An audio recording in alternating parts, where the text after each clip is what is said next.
Okay, let's talk about work these days. It feels like every single week there's a new mandatory training session, a new AI tool we have to learn. And honestly, instead of feeling exciting, a lot of us are just feeling drained. So today we're going to get real about this thing called AI fatigue. We'll break down what it is, why it's happening, and most importantly, what you can actually do about it.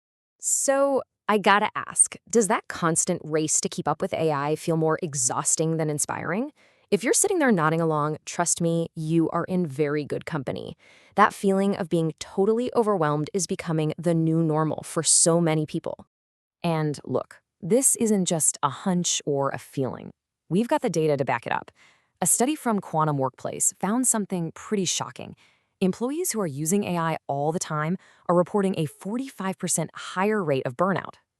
Compare that to people who rarely use it, it's a massive difference. And that tells us something really important is going on here. All right, so let's give this feeling a proper name. What in the world is AI fatigue? And I want to be clear, this is not just some new corporate buzzword to throw around. It's a very real, very specific kind of exhaustion that's sweeping through our workplaces. So here's the definition in a nutshell. AI fatigue is that feeling of being completely worn out by the nonstop pressure to learn, to adapt, and to actually use all these new AI systems.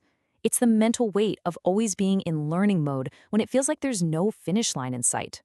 So how do you even know if you're dealing with it? Well, the signs can pop up in a few different areas. Psychologically, you might be feeling anxious about your job or just plain frustrated with the new tools. Behaviorally, maybe you find yourself dragging your feet on new AI rollouts or realizing you're spending more time learning how to do your work than actually, doing your work. And yeah, it can even become physical. Think headaches, trouble sleeping. It's basically a recipe for burnout. To really get a handle on this, we've got to dig deeper and understand where it's all coming from. So let's unpack the root causes that are really driving this AI fatigue. First up is just the insane speed of it all. The pace of change is just breakneck. New AI tools, new updates, new platforms, they're being launched way faster than any normal human being can adapt. It just creates this endless cycle where you never feel like you've actually mastered anything. Does that sound at all familiar? And here's a big one. Companies are making these tools mandatory, but they're not giving people the support they need.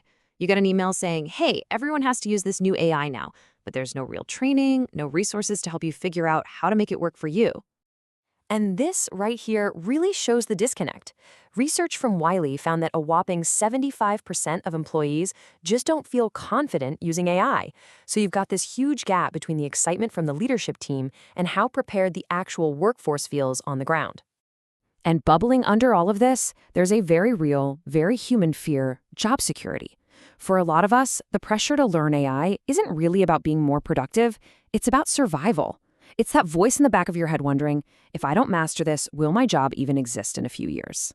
Communication, or really the lack of it, is another huge factor. When leaders don't take the time to explain why a new tool is being brought in, it just feels like one more thing being piled onto your plate, instead of something that's actually supposed to help you. And finally, we have to talk about the hype.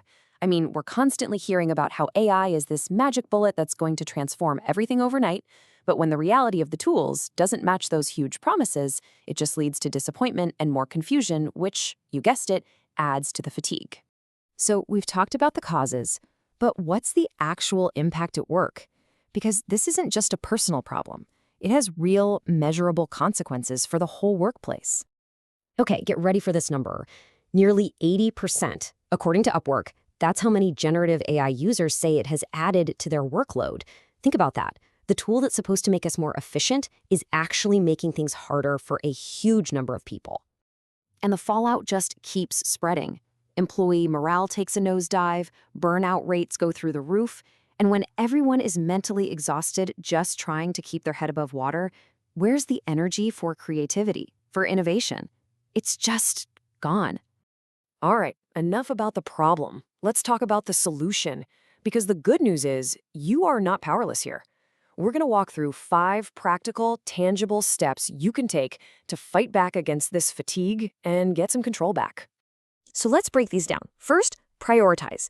You do not have to learn every single new tool that comes out. Focus your limited time and energy on the AI that actually impacts your most important tasks. Second, advocate. Speak up. Talk to your manager about what you need. Maybe it's better training. Maybe it's more time. Don't be afraid to ask. Third, set boundaries. This is so important. Carve out time for deep work that doesn't involve AI. It helps you stay grounded. Fourth, build a support network. Talk to your coworkers. Share what's working, what's not.